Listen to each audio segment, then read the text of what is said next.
So this is the second half of the Major Arcana. I'm using the Radiant Wise Spirit Tarot. It's basically the Rider White with just a little bit more color in it, a little bit more vibrant than some of the others, so I like it. So this is the Hangman, and the Hangman talks about putting yourself in a different perspective, and I think that's really the key to the Hangman. No one put them there. They made that choice to be in that position, and it's about like taking a step back and going, okay, I need to look at this differently. I read this different depending on the deck and the pictures in it. The Somnia to me talks about self-reflection. This also talks about self-reflection. He also gets the idea. This is one of those that comes up in reverse on occasion, which means he's releasing, he's done, he's taken the time, it's over. Also, if you look at it, he's kind of like dancing, he's happy. So, also too, like, action is easy in this card. If it comes up as an action, the person just needs to take a look at something differently. They need to take a new perspective, or don't look at it the way they're used to looking at things. They just need to do it differently. You know, it can mean solitude too, depending. I think that's more of the job of the hermit, but it can mean solitude. The Death card, I find this as such an intriguing card. So Death in the Tarot is about transformation. It's not about a physical death, although it can be. Let's be perfectly clear, it can be. But to me, if there is a death card or a card that signifies someone dying, to me that's more the Ten of Swords. That's just personal. That's what I've gotten out of it. Although I would never read on someone dying or anything like that, but to me that would be that card. This card does show, you know, if you look closely at it, the kid is not afraid of death. So they have not been taught that. Again, it's a learned thing. And people are pleading and things like that.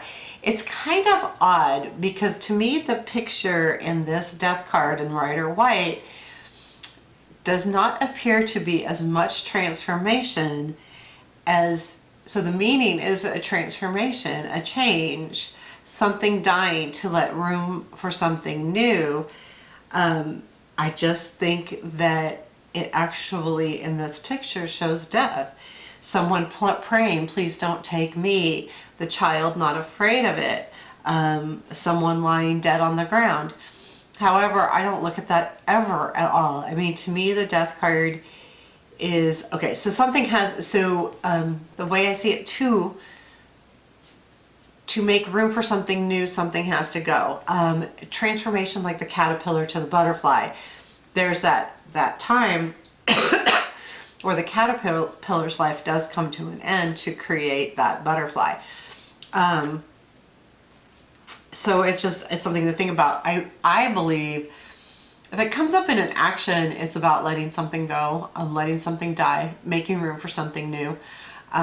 A reminder to, you know, we need to let that go to make room for this. This is a harder action step. So when this comes up as an action in a reading, for me, it actually is a harder action because it's hard to let go of things. It's hard. You know, not for everybody, I guess, but for a lot of people, it's hard to let go. So, whether it's an old relationship, an old feeling, you know, just a feeling, a way of life, a way of doing things. It's hard to let go of those things. So, good reminder. Temperance to me, you know, it does speak of balance. She's angelic. She's got one foot in the water.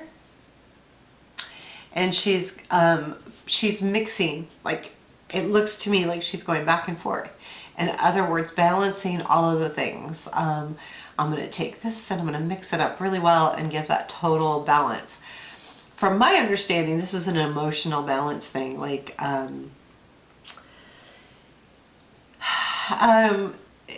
be emotionally in balance. I've also heard this alchemy card too, that the idea that you can make yourself into what you want or make something, you know, out of something else.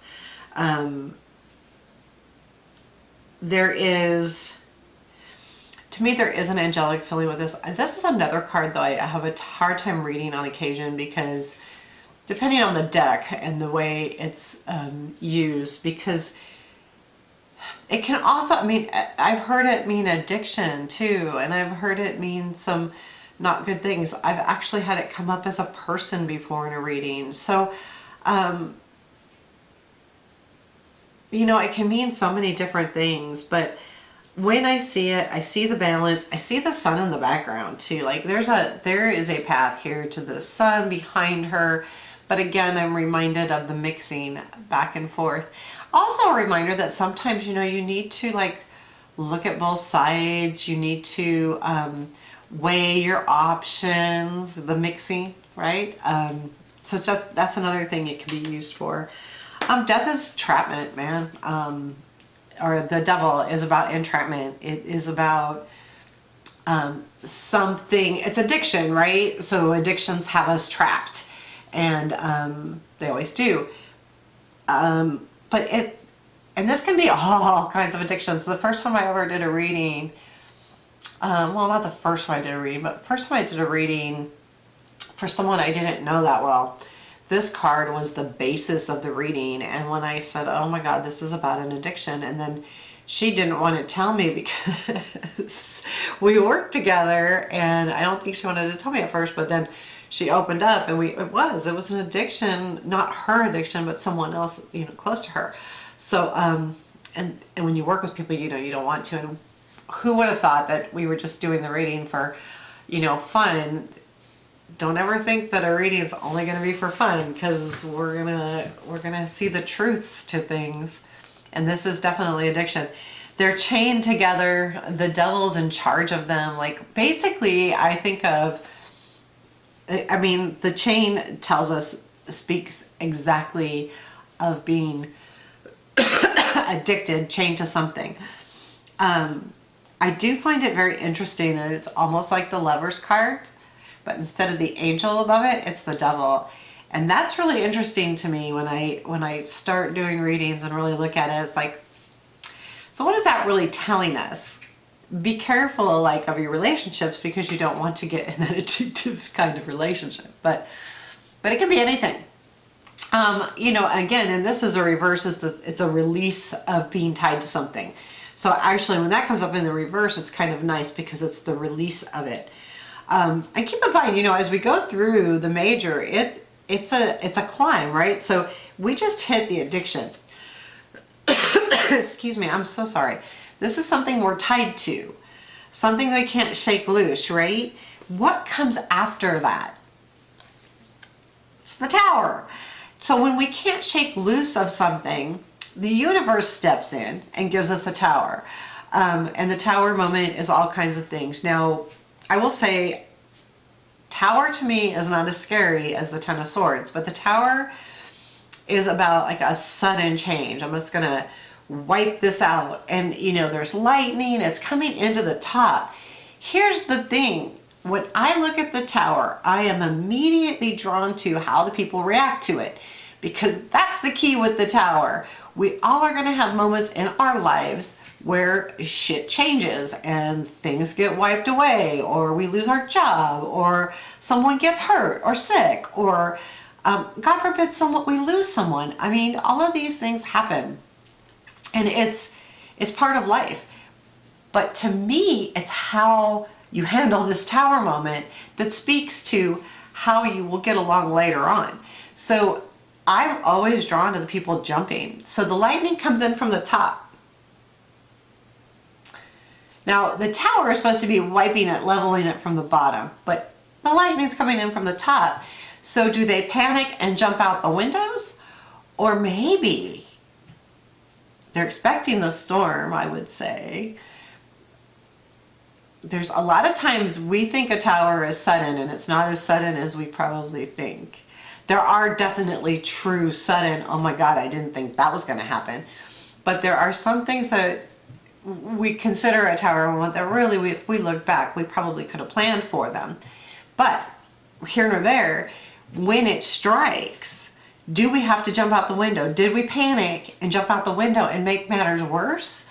Or are we going to keep our heads about us and go, okay, this sucks.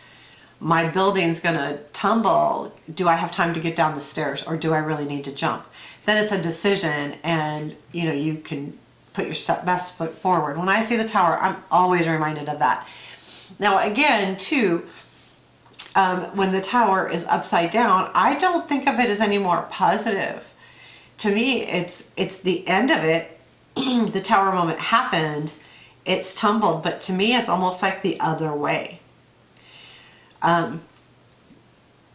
If that makes sense. Like the Tower is a leveling. This is like a crumbling. So no matter what, how the Tower comes up, to me it's a change, whether it's in reverse or not. It's the type of change that's going to happen. So anyway, there's the Tower for you. Action. So and action, when it comes up, it's kind of a hard one, but I would say just like start from scratch. If someone's working on, like, let's say losing weight and they're doing it this way, no, start over, do it completely differently, start from scratch. Change, if you're doing this diet, don't do that diet anymore. Or if you're doing this exercise program or on this schedule, change it completely. If it's not working, that would be my action if I saw the Tower. Just change what you're doing. That's how I feel about that. The Star, I'm not a particularly huge fan. Yeah, I'm not a huge fan of Rider White, okay? And I know it's traditional, and it's our traditional way we read, and don't get me wrong, I don't dislike it, but I read so much by the pictures that sometimes this does not give me what I really want out of it. But if you look deep into it, it does. So you see the Star, you have the stars around the Star, so you have the big North Star, let's just call it that. And then you have multiple stars around it. She's taking water and feeding the earth, so she's giving back, so to speak. But to me, this is all about the faith, and the Star guides you. So if this were to come up like in a future position in a reading, to me that would mean that the Star is guiding the query to a really good, you know, finishing point or outcome to the situation. The Star in your future is saying that you're going to be watched over, taken care of. It doesn't mean you don't have to do your own stuff, do your own shit, but remember that there's a good chance that you're going to have the divine intervention as well. And again, she is feeding that. To me, the Star card from the Gilded Tarot, I took that and tattooed on my leg. It's that important to me, but that's a whole story in itself on why the Tower, that Star is important to me. There you go. The Star follows the Tower, and a lot of people look at it that way, like, don't forget, you can't have the Star without the Tower. And that's anything in life. It's, again, balance. You can't have good without bad. You can't have laughter without tears. Everything comes at a price. Sometimes it's a happy price, and sometimes it's a hard one. The Moon, so this is to me about shadows. A lot of times I see the Moon as the Moon casts shadows, and maybe you are not seeing things like as they are or as they should be. Things are not clear. But in this case too, we have the Scorpion, or I think of the Scorpion leaving the water, going through the paths. There's two towers, and the path goes straight through them. The Moon's actually shining the way. It's not giving you any false hopes or anything, but I think it's a reminder to take a close look at what's happening. When it comes up in a reading, a lot of times I'll ask, like, okay, so let's say the situation is the Aquarian's asking about something about work, well, and they don't see what's really happening. So a lot of times they're upset or see a situation in a certain way. Well, maybe they're misinterpreting it and they don't know the whole story. So then that's a Moon moment to me, that you know, this is really what's happening on the outside, but you thought the situation was different. I used this once before, is, let's say your boss takes you off a project and you're hurt by it because you feel like it was a, you know, a bad thing. Well, maybe it's because they need you on a different project and a more important project. And that's actually what ends up happening. So that would be like a moon moment where you're going, oh, poor little old me, or this is going to happen. But really that's not what's happening at all. So it's don't always take things at face value. The sun is about joy, happiness, all of the wonderful, playful things in life. You know, really having that feeling of really warm-hearted, I'm going to go out and I'm going to play and I'm going to have fun and I'm going to enjoy things, and things feel good. They're warm, they're generous, they're happy. It's all of those things. The sun is very happy card. I can't say anything more about it. You've got the sun, you've got the kid on the horse. He's happy. The sunflowers in the background for a long, you know, so for longevity. Sorry, I'm fighting a cold, but yeah, so the sun, very, very happy energy, very good energy. This is, I mean, you know, an action, if it's action, is, you know, go out and play, go out and have fun, go enjoy the sun, do something that makes, you know, brings joy to your heart. Find the happiness in the small things. Do a gratitude journal or something, you know, if the querent needs to. Those are the action type things that I come up with the sun. It's really just a reminder that to find joy in the everyday. Now, judgment, this can, I've heard it be called the karma card. And it is about karma. Things come back around, but that's another thing too, that this is about a renewal. So a lot of times if this would come up in a relationship reading, maybe there's a renewal of a past love. It could be renewal of a past friendship, a job.